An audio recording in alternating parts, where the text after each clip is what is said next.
Hai, Assalamualaikum. Nama saya Siti Nurul Ashikin binti Adenan daripada kelas DTP 3B dan saya akan membentangkan tentang dasar kebudayaan kebangsaan Malaysia. Sejarah pembentukan dasar kebudayaan kebangsaan telah digubal dan diperakui melalui Kongres Kebudayaan Kebangsaan 1971.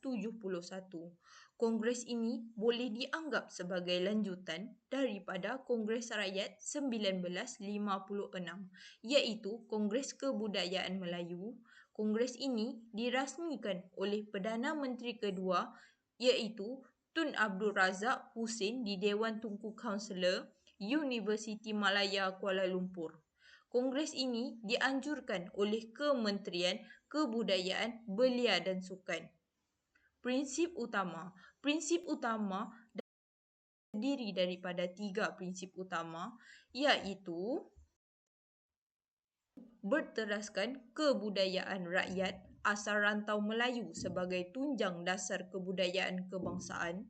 Yang kedua, unsur kebudayaan lain yang sesuai dan wajar diterima sebagai elemen penting. Dan yang ketiga, Islam menjadi unsur yang penting dalam pembentukan dasar kebudayaan kebangsaan ini. Objektif. Dasar kebudayaan kebangsaan bertujuan untuk memperkukuh identiti kebangsaan yang mencerminkan keunikan dan kekayaan budaya Malaysia dengan menggalakkan pembangunan.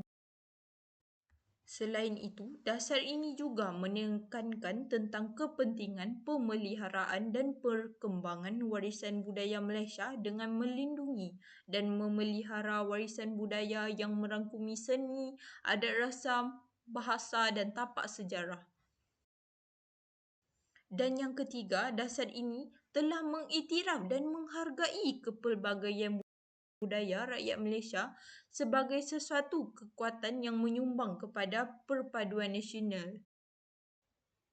Dan yang keempat, dasar kebudayaan kebangsaan ini juga menyokong pembangunan ekonomi melalui menggalakkan industri kreatif sebagai salah satu penyumbang ekonomi negara. Strategi dasar kebudayaan kebangsaan. Dasar kebudayaan kebangsaan dilancarkan untuk membangun dan memelihara serta memperkukuh warisan budaya untuk memupuk perpaduan. Yang pertama, dasar ini telah menggariskan pentingnya pemeliharaan dan pemuliharaan warisan budaya dengan melaksanakan inventori lengkap mengenai warisan budaya negara termasuk bangunan, tapak sejarah dan artifak budaya. Yang kedua, strategi ini melalui pendidikan dan dasar kebudayaan. Strategi ini untuk meningkatkan kesedaran masyarakat ke dalam kurikulum pendidikan di semua peringkat termasuk sekolah rendah, menengah. Yang ketiga, untuk memupuk kreativiti dan inovasi dalam seni. Pusat kebudayaan akan ditubuhkan di pelbagai daerah untuk menyediakan aktiviti seni dan budaya di mana sokongan kepada artis dan penggiat seni akan diberikan. Akhir sekali, strategi melalui pengukuhan identiti dan perpaduan nasional.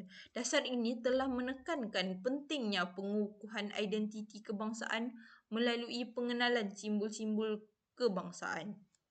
Pencapaian dasar kebudayaan kebangsaan.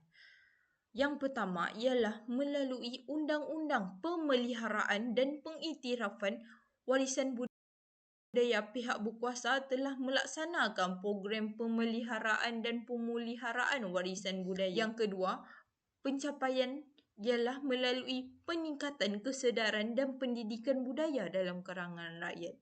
Melalui kurikulum yang dilakukan, dasar kebudayaan kebangsaan telah berjaya mengukuhkan perpaduan dan integrasi sosial dalam kalangan rakyat.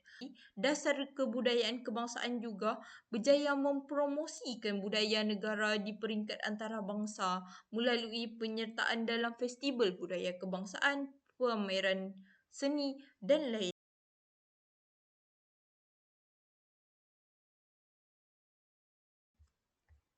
Yang keempat, isu dasar kebudayaan kebangsaan.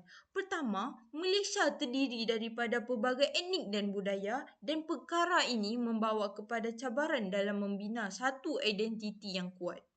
Yang kedua, krisis yang berlaku pada 13 Mei. Ketiga, keperluan untuk membangunkan negara secara menyeluruh. Isu penting di mana keperluan untuk memelihara dan mengembangkan warisan agar tidak hilang.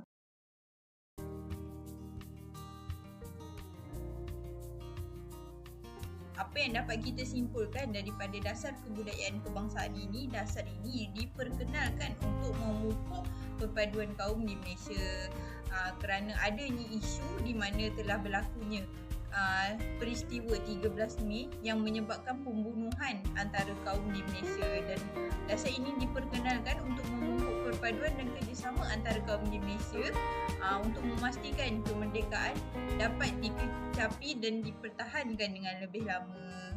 Sekian, terima kasih.